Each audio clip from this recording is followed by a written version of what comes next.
तीसरा दान महादान में आता है। सोने दान का अर्थ होता है जो हमारे कंधों पे चित्र और विचित्र होते हैं, इनके लिए वो सोने को दान किया जाता है।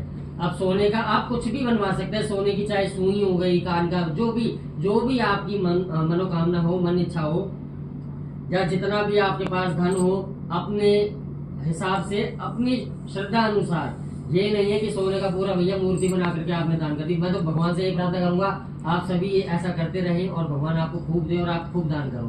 पर जिसकी जो क्षमता है उस हिसाब से हमें वो सोने का दान करना जरूरी होता है, क्योंकि उस सोने के दान से जो आपके कंधों पे चित्र और विचित्र बैठे रहते हैं वो प्रसन्न होते हैं, और जब वो प्रसन्न होते हैं तो हो सकता है कि भगवान की कृपा हो तो आपके कुछ जो आपने जो पाप किए हैं वो थोड़े बहुत आपके कम हो जाए।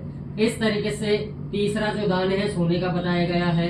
चौथा दान देखिए कपास का बताया गया है। कपास आप सभी को पता होगा, रुई हमारे यहाँ बोलते हैं। कपास की खेती भी होती है आज के टाइम में, यूपी एमपी में हम लोग भी जाते हैं तो देखते हैं वहां पे। अगर हो सके तो आप मंदिरों को देव स्थान कहते हैं, देव स्थानों में जाकर के कपास दान कर सकते हैं। उसका भी वो 8 महादानों से है ना, ये चौथा दान है। कपास के बाद फिर आता है नमक दान। आपने देखा होगा कि बहुत सारे लोग क्या करते हैं, मावस पे या पूर्णिमा वाले दिन नमक का दान करते हैं।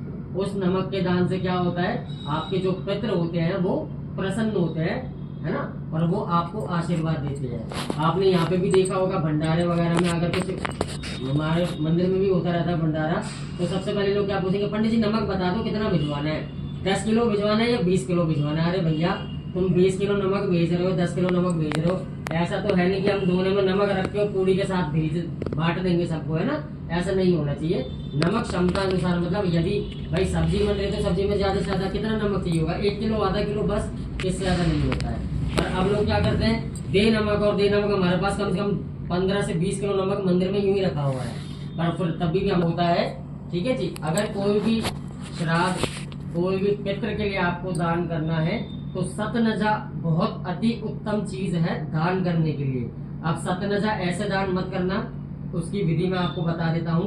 सतनजा हो सके तो अलग अलग थैलियों में आप लोग दान करें, जिससे उसे ब्राह्मण स्वीकार कर ले और अपने घर में उपयोग कर सके। पर अब कुछ लोग क्या करते हैं, वो पूरी एक थैली ले लेंगे 5 किलो की, उसी में बाजरा ले और ये ले और वो ले, सब मिला के सब बराबर करके लो पंडित जी। और पंडित जी क्या करेंगे उसका, ना तो वो किसी काम का रहा ना कुछ काम आता। तो लास्ट ऑप्शन हमारे पास क्या होता है, जाकर के हम लोग भी कबूतरों को डाल देते हैं कि भैया लो, तो किसी के पेट में तो जाएगा। तो ऐसा काम ना करें। यदि आपको ब्राह्मण को, संत महात्माओं को दान करना है तो सतनजे की आप अलग अलग 7 थैली बना सकते हैं।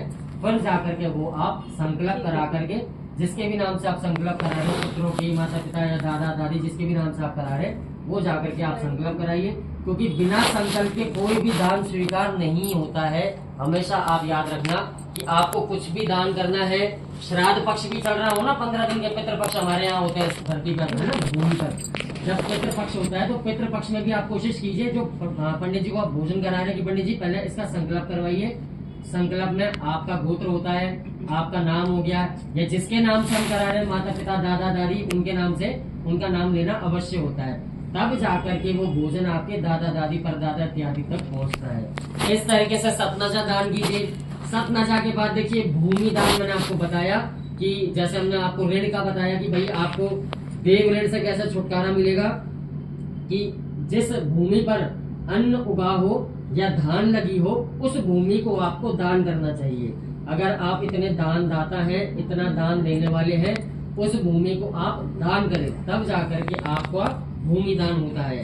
ठीक है जी। और लास्ट में गौदान, मैंने जो आपको बताया कि भैया 8वें उसमें जो महादानों में आता है गौदान होता है। इस तरीके से आपके 8 महादान हो गए। पहला तिल, और सबसे और आखिरी हो गया आपका तिल दान। तिल भी हमारे यहाँ विष्णु भगवान के पसीने से बनता है ना। ये कथा भी आप लोगों ने सुनी होगी कि तिल की क्या कहानी है।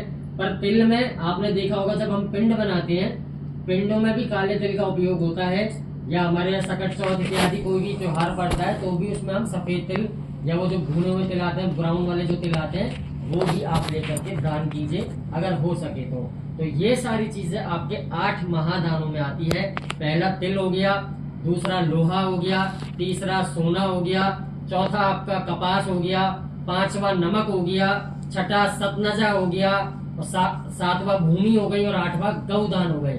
इस तरीके से ये 8 चीजें आपको अपने पूरे जीवन में एक बार अवश्य दान करनी चाहिए, तब जाकर के आपके दान की मुक्ति पूरी होती है, तब जाकर के आप यहाँ से देव ऋण से